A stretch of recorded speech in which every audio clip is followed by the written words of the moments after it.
성탄의 기쁨과 즐거움이 여러분 모두에게 함께 하시기를 바랍니다. 이 자리에 계신 분이나 영상으로 참여하는 모든 분들께 특별히 오늘은 줌으로 이렇게 교회학교 가족들은 줌으로 예배하고 있습니다. 우리 줌에 있는 우리 교회학교 학생들 반가워요. 손 들고. 자, 우리 서로 옆 사람에게 메리 크리스마스 인사합시다. 메리 크리스마스. 새해 복 많이 받으세요. 네. 여러분의 처음 크리스마스는 어떤 크리스마스였는지요? 저의 처음 크리스마스는 이 연희동에서의 크리스마스였습니다. 성탄 이브 날 모여서 기와제 예배당에 성탄 축하 발표를 하고 그리고 한참 지난 다음에 새벽성을 떠나게 되어졌습니다. 제가 참여했던 새벽성은 이 고개 언덕 마루턱을 지나서 이쪽에 또 다른 동네가 있어서 밭을 건너고 논을 건너서 저 산 밑에까지 가게 됐습니다. 거기에 작은 골이 있었었는데 그 골 위에서부터 한 집 한 집 이렇게 새벽성을 불렀습니다. 그리고 어느 집에 가서는 들어오라고 해서 같이 음식을 나누고 지나갔던 기억이 살았습니다.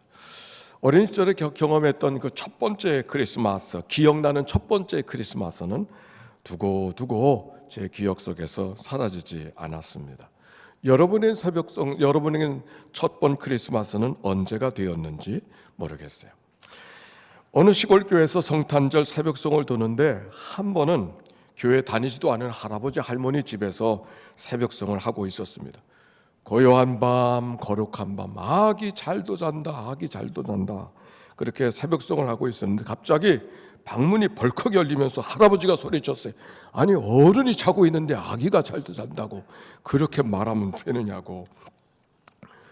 새벽 찬양대가 머쓱해져가지고 이번에는 집을 가다가 정말 아기가 자는 집에 가서 새벽성을 부르게 되었습니다. 역시 고요한 밤 거룩한 밤, 아기 잘도 잔다, 아기 잘도 잔다.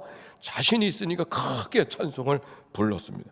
갑자기 아이가 자지러지게 우는 소리가 들렸습니다. 그래서 어기 엄마가 화를 내면서 문을 열고 말했습니다. 이제 겨우 재웠는데 잠 깨우고 있다고.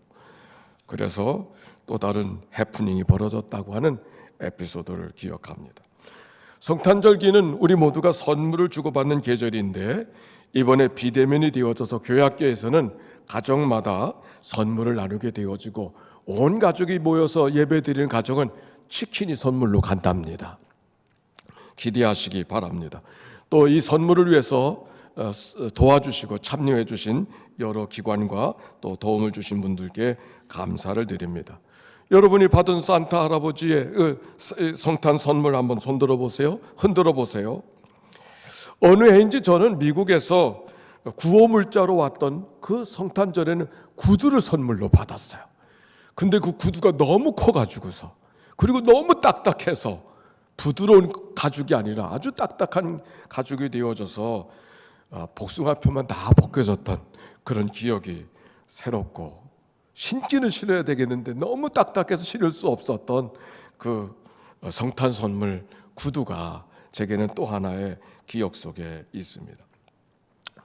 이번에 아직 선물 받지 못하신 분이 계시는지 모르겠는데 산타 할아버지 선물 아마 기다리면 되겠습니다. 오늘 아침 제게 메시지 하나가 왔는데 산타 할아버지가 오다가 공항에서 자가격리 중이래요. 그래서 지금 아직 못 왔다고 하니까 여러분께서 그렇게 이해하시기 바랍니다. 메리 크리스마스. 자, 오늘 성경으로 가겠습니다. 오늘 성경에 아기 예수님이 오신다는 소식이 목자들에게 전해졌어요. 성경은 이렇게 말합니다. 그 지역의 목자들이 밤에 밖에서 자기 양떼를 치더니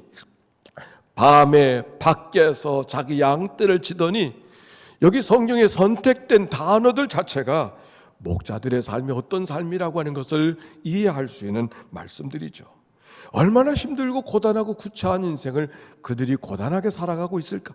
밤에, 그것도 밖에서, 그것도 룰루랄라 하는 것이 아니라 양떼를 지키며 살고 있었던 그 목자들의 모습.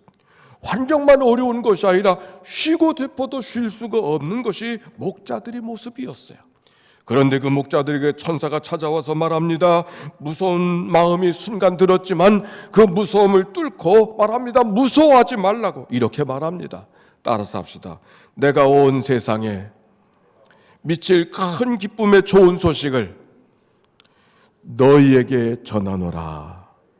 내가 온 세상에 미칠 큰 기쁨의 소식을 너희에게 전하노라.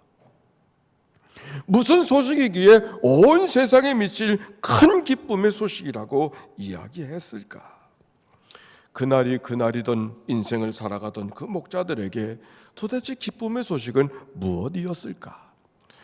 그것이 무엇인지는 모르지만 뭔가 기대해도 된다고 하는 말씀이 천사들의 소식이었던 것은 틀림이 없습니다. 그들의 소식은 다른 것이 아니었습니다. 오늘 성경에 보니까 오늘 다윗의 동네에 너희를 위하여 구주가 나섰으니 곧 그리스도의 주신이라. 그리스도가 선물이라는 거예요. 그리스도가 선물이라는 거예요. 그리스도가 선물로 다가오셨다고 하는 이 성탄의 소식이 오늘 여러분에게 크신 은혜와 기쁨이 되어지시기를 바랍니다. 문제가 있습니다. 선물로 오신 그리스도가 선물로 오셨다고 했는데 그 그리스도가 강보에 쌓여 구유에 누여 있는 아기의 모습으로 오셨다고 하는 것이 오늘 성경이 우리에게 이야기해 주고 있습니다. 선물의 표적이라고 했는데 그 놀라운 표적이라고 했는데 그 표적이 구유에 누여 있는 아기가 좋은 표적이라 어울리는 말이 아닙니다. 선물과 구유, 선물과 그 마구간 어울리는 표적이 아닙니다. 더욱이 그런데 그것을 향하여서 표적이라고 놀라운 증거라고 이야기해 주시는 이 하나님의 말씀은 우리에게 무엇을 이야기해 주고 있을까요? 첫째, 구유에 오신 그리스도, 구유 위의 그리스도는 그가 오시지 못할 자리가 없음을 말씀하고 있는 것입니다. 구유, 가난의 상징입니다. 아니, 가난의 상징만이 아니라 사람들의 냉대, 멸시, 비웃음이 있는 자리, 그것이 바로 구유의 자리입니다. 아무것도 기대할 것이 없는 자리가 구유, 바로 그 자리입니다. 그런데 예수님께서 아무것도 기대할 것이 없는 바로 그 자리에 예수님이 오신 것이죠. 그가 구유에 눕고 있는 것은 눕고 싶어 누운 것이 아닙니다. 만삭이 된 마리아가 여관에 있을 곳이 없어서 아무도 그를 맞아주는 이가 없어서 찾아간 곳이 구유였던 것이죠. 박대, 멸시, 천대, 한숨, 탄식, 눈물, 아쉬움, 안타까움의 자리, 그 구유의 자리. 근데 그 자리에 주님이 오셨다고 하면 주님이 오시지 못할 자리가 어디에 있을까? 오늘 텅 빈 마음으로 예배하는 이가 있나요? 내 인생은 다 비어진 것 같아서, 내 인생은 다 한숨 쉬는 것만 있는 것 같아서, 내 인생은 절로 흘려지는 눈물밖에 없는 것 같아서, 산타는 뭔 산타? 기대할 것이 없어서. 그런데 오늘 성경은 바로 그 자리에 주님이 찾아오셨다고 말씀하고 있는 것입니다. 두 번째, 구유에 오신 그리스도, 구유의 그리스도는 그가 만나지 못할 사람이 없음을 말씀하고 있는 것입니다. 만약 그가 왕궁에 오셨다면 동방의 박사들은 맞이할 수 있을 것이지만 목자들은 근처도 못 갔을 거예요. 목자가 찾아와가지 못한다면 누가 그를 만날 수가 있겠습니까? 구유는 낮은 곳, 천한 곳만 의미하고 있는 것이 아닙니다. 오히려 그 자리는 농부들의 일상이 있는 것, 농부들이 들어가서 가축에게 염을 주고 물 주던 그 자리가 바로 구유 자리. 특별히 낮은 곳도 아니고 일상의 무덤덤한 자리. 하루하루 특별할 것 없이 지나쳐가는 그 하루하루의 인생들이 상징적으로 보여주는 자리가 구유인 것이죠. 그런데 구유에 오신 그리스도, 그가 만나지 못할 자가 없음을 말씀하고 있는 것입니다. 필리비안시라고 하는 기독교 신앙인의 좋은 책들을 써준 그 사람의 글 속에 이런 얘기가 나와요. 그가 이 땅에 아기의 모습으로 오신 것은 누구의 품에도 안기시기 위해서 아기의 모습으로 오셨다고 말씀해 주셨습니다.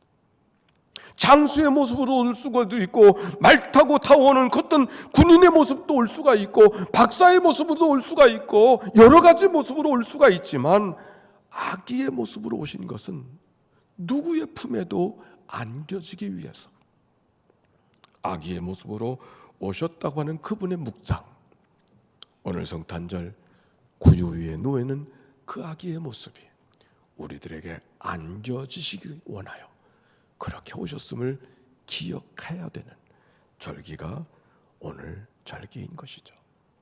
세 번째, 구유 위에 오신 그리스도, 구유 위의 그리스도는 그가 구원하지 못할 자가 없음을 이야기하고 있는 거예요. 구유 위의 그리스도가 뭘 할 수가 있겠어요? 구유 위에 오신 그 아기 예수가 뭘 할 수 있겠어요? 근데 그 아무것도 할 수 없다고 여겨지는 그 작은 예수가, 우는 것밖에 할 수 있는 것이 없었던 그 작은 예수가 온 인류를 구원하시는 하나님의 구원자, 왕 중의 왕, 역사를 그 전과 그 후의 역사로 갈라낸 역사를 만드신 그 주인공이 그가 되셨다고 하면 아기 예수님을 바라보는 우리들, 그가 구원하지 못할 자가 없음을 말씀하고 있는 것입니다. 이예인이라는 사람이 쓴 구유 앞에서라는 시기가 있습니다. 글귀가 길지만 앞서절에 이런 말이 있습니다. 하늘에서 땅까지 참 먼 길을 걸어 우리에게 오셨습니다. 하나님과 인간 사이의 엄청난 거리를 사랑으로 좁히러 오셨습니다.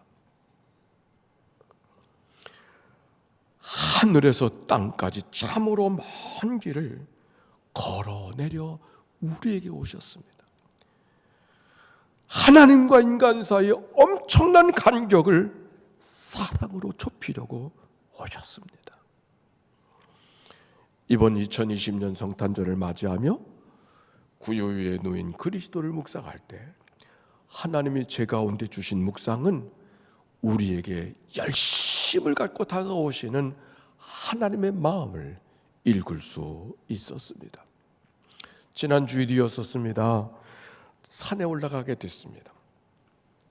눈길이라 신을 갈아 신고 조심해서 올랐습니다. 다음 날이 동짓날이라 이제 가장 해가 짧은 날, 밤이 긴 날이라서 오늘은 해가 어느 지점에서 떨어지고 있을까, 그거를 보기 위해서 산에 올랐습니다. 구름이 껴서 어느 지점에서 떨어지고 있는지는 확인할 수 없었지만 옅은 노을을 보고 내려오게 되었습니다. 근데 내려오는데 이게 웬일입니까? 내려오는데 꽈당! 제가 오늘 여기 선 게 아주 은혜입니다. 계단에서 넘어졌으니까 별이 보였습니다. 겨우 추스리고 또 이렇게 내려오는데 경사진 곳에 꽈당! 또 한 번 전혀 예상할 수 없었던 그런 꽈당을 했습니다.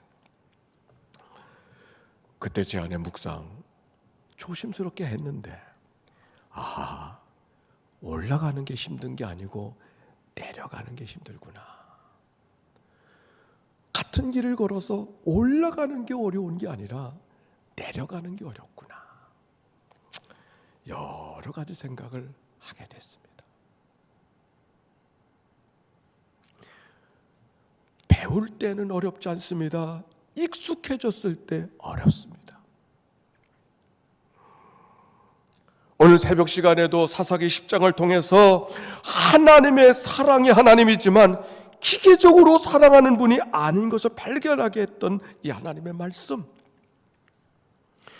그들을 사랑하기 때문에 그들이 도탄 속에 빠져서 어려움 속에서 하나님 앞에 부르짖어, 하나님 어떻게 하면 좋습니까? 어떻게 하면 좋습니까? 근데 하나님께서 뭐라고 말씀하시냐면, 그때도 내가 너희들을 애굽에서 도와줬고 아모리에서 도와줬고 암몬에서 도와준 적이 있었는데 그때뿐이지 또 나를 버리지 않았는가?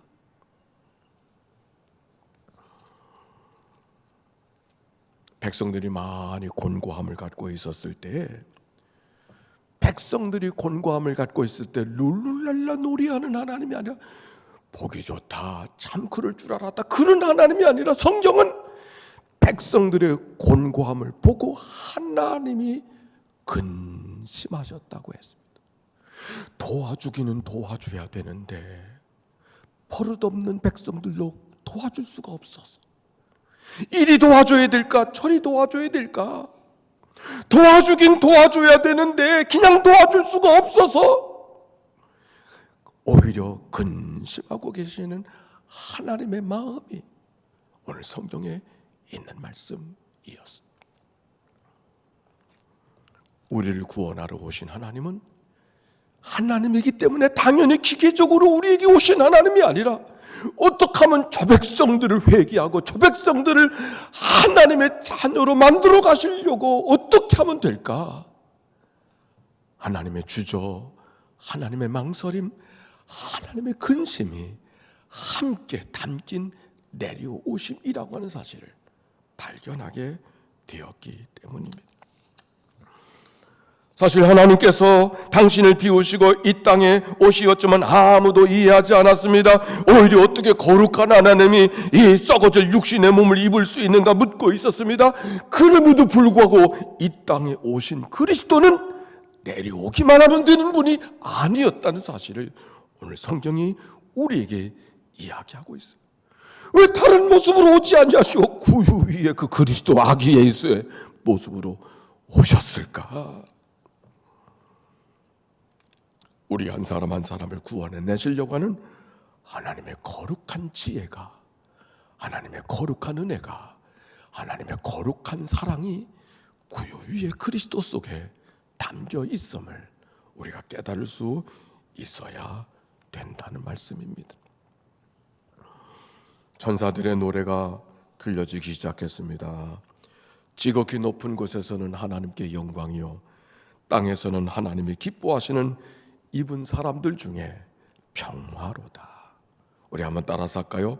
지극히 높은 곳에서는 하나님께 영광이요, 땅에서는 하나님이 기뻐하시는 사람들 중에 평화로다.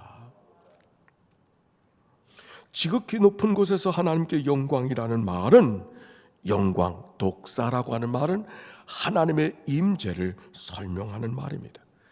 영광이라는 말은 하나님의 임재 앞에, 하나님 앞에 반응하는 자의 모습을 이야기하고 있는 것이죠. 모세가 떨기나무에서 하나님의 임재를 느끼고 있었을 때, 하나님의 임재로 하나님께 반응할 때 하나님의 영광을 보고 있다고 표현하고 있습니다. 이사야가 하나님의 부름을 받고 하나님의 임재를 느끼고 있었을 때 하나님의 영광을 보았다고 두려움 속에 내가 여기 있나이다 고백하던 이사야의 모습을 이사야서 6장을 통해 찾아볼 수 있습니다. 아기 예수님의 모습 속에 비교할 수 없는 하나님의 임재의 영광을 목자들이 발견하고 있다고 하는 이 하나님의 말씀, 우리가 하나님을 향하여 하나님의 임재로 고백하고 하나님의 내 가운데 다가오심을 고백하고 반응할 때 하나님의 영광이 드러나게 되는 줄로 믿습니다. 땅에서는 그의 기뻐하시는 사람들 중에 평화로다. 모두에게 평화가 아니라 그의 기뻐하심을 입은 사람들 중에 평화로다. 하나님의 기뻐하시는 일이 무언가를 우리는 잘 알고 있습니다. 항상 기뻐하라, 쉬지 말고 기도하라, 범사에 감사하라. 이는 그리스도 예수 안에서 너희를 향하신 하나님의 뜻이니라. 하나님의 기뻐하시는 일이 무언가를 우리가 잘 알고 있습니다. 미가서 6장 8절입니다. 사람아, 주께서 선한 것이 무엇임을 내게 보이셨나니 여호와께서 내게 구하시는 것은 오직 정의를 행하며 인자를 사랑하며 겸손히 하나님과 함께 행하는 것이 아니냐. 겸손히 하나님과 함께 걸어가는 것이 아니냐. 겸손히 하루하루를 주님과 함께 살아가는 것이 아니냐. 하나님의 기쁨을 위해서 대단한 일을 해야 하는 것이 아닙니다. 정의를 행하며 인자를 사랑하며 겸손히 오늘도 하나님이 내 안에 하나님이 있음을 기억하며 그와 동반하며 친밀하게 살아가는 삶, 하나님이 기뻐하시는 사람이라고 말씀하고 있는 것이죠. 하나님이 교만한 자를 물리치시고 겸손한 자에게 은혜를 주신다고 하는 말씀. 예수 그리스도 구유의 아기 예수님이 목자들에게만 선물이 아니었어요. 모든 사람들을 위한 선물이었지만 목자들만이 맞이하고 있었던 이 이야기는 우리에게 무엇을 말씀하시는가? 그들이 겸손한 삶을 살고 있었기 때문에 주님이 그들에게 찾아오셔서 그들에게 만나주시는 이야기가 오늘 성경에 있는 말씀인 것이죠. 행여 살아가며 나는 안 돼, 내 인생은 안 돼, 예기치 않았던 일 만날 때마다, 힘들어할 때마다 하나님 어떻게 하면 좋죠? 이럴 때가 있죠.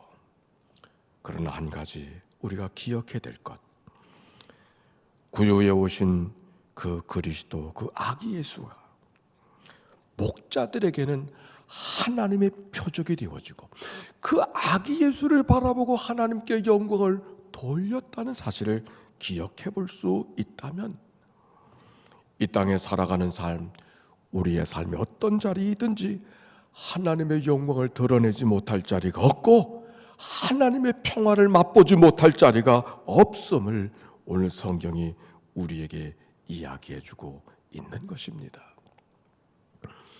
사랑하는 성도 여러분, 2020년도 코로나와 더불어 힘겨운 시간을 보냈습니다. 뭔지 모르게 두려움이 있고 또 의기소침하고 우울하고 마음대로 계획했던 것들이 계획한 대로 다 안 되어버리는 그 안타까움의 현실을 한 해 동안 살았습니다. 그러나 우리가 어느 곳에 있든지 구유 위에 오신 그리스도 아기를 보면서도 하나님의 영광을 보았던 목자처럼 그들을 통해서 하나님의 평화가 우리 가운데 임했음을 말씀하고 있는 이 말씀이 오늘 여러분을 향한 기쁨과 평화의 소식이 되어지시기를 바랍니다. 몇 해 전입니다. 제가 관계하던 장애인 복지관 송년 행사에 이희야라고 하는 한 장애인 피아니스트를 초대하게 되었습니다. 마을에 있는 대학에서 그 말로만 듣던 이희야를 주민과 함께 실제로 보게 되어지는 순간이었고 그의 연주를 듣게 되었습니다. 그 사람은 피아니스트가 일반 피아니스트가 아니고 손가락이 오른쪽에도 2개, 왼쪽에도 2개, 도합 4개밖에 없었습니다. 근데 그 4개 손가락으로 피아노를 치는 거예요. 쇼팽의 즉흥 환상곡을 치고 기뻐하며 경배하세 영광의 주 하나님, 그 찬송을 막 치는 거예요. 박수를 받으면서 피아노에서 내려와서 뒤뚱뒤뚱 무대 앞으로 걸어 나오고 있었습니다. 제게 그가 주었던 충격은 다른 게 충격이 아니라 손가락만 2개가 아니라 다리가 없더라고요. 다리가 한 뼘 정도 될까? 한 뼘 정도 되는 2다리를 가지고 기우뚱 하면서 무대 앞으로 나와서 1m, 키는 1m 정도나 될까?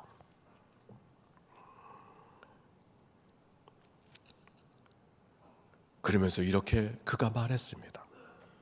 여러분, 지난날 오늘에 이르기까지 나와 함께 하신 하나님께 감사를 드립니다. 그리고 또한 오늘의 이 시간까지 저를 도와주신 모든 분들께 감사를 드립니다. 오늘 제가 피아노로 연주하고 여러분의 박수도 받았지만 사실 저는 피아니스트가 되려고 한 사람이 아닙니다. 제가 피아노를 했던 것은 제게 남아있는 2개의 손가락, 이 손가락에 너무 힘이 없어서 흔들흔들대는 그 손가락, 어떻게 하면 이 손가락으로 연필 하나도 쥐어볼 수 있을까? 그래서 피아노 건반을 만지기 시작했고, 그 피아노 건반을 만지기 시작해졌던 날들이 오늘 나를 만들어서 여러분에게 이 시간을 갖게 한 겁니다. 정말 손가락을 이렇게 드는데 흔들흔들 해가지고 그 손가락 가지고 뭘 할 수 있을까? 근데 그 손가락으로 피아노를 치는 거예요. 남들은 5손가락을 다 갖고 있는데 2개의 손가락도 온전치 못해서 흔들흔들 대는 그 손가락으로, 그러면서 이렇게 말합니다. 여러분, 이제 새해가 됐습니다. 있는 거 생각하고 감사하며 살아가세요. 그리고 다시 돌아가서 어메이징 그리스, 나 같은 죄인, 그 찬송을 또 치고, 그 찬송을 노래로 불렀어요. 마이크를 붙들고 노래로 그 찬송을 껴안고, 마이크를 껴안고 하나님 앞에 찬송하고 있었던 그의 모습. 그렇게라도 하나님 앞에 표현하지 않으면 견딜 수 없는 마음이 담겨지는 찬양이 그분의 찬양이었습니다. 저는 그날 이 이하를 처음 보고 너무 충격을 받아서 어떻게 저럴 수 있을까? 어떻게 저럴 수 있을까? 사랑하는 성도 여러분, 한 해의 삶을 잃어버린 거 많고 빼앗긴 거 많고 된 거 아무것도 없다 할지라도 오늘 내가 여러분과 함께 주님을 찬양하며 예배하고 있잖아요. 오늘의 나의 모습, 남겨진 거 생각하고 하나님 앞에 찬송하고 감사하며 또 한 해를 살아가는 은혜가 우리 모두에게 있게 되시기를 바랍니다. 이제 여러분을 또 하나의 표적인 성찬의 자리에 초대하겠습니다.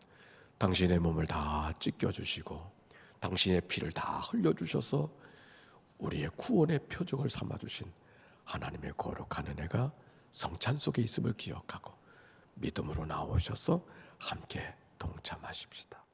찬송.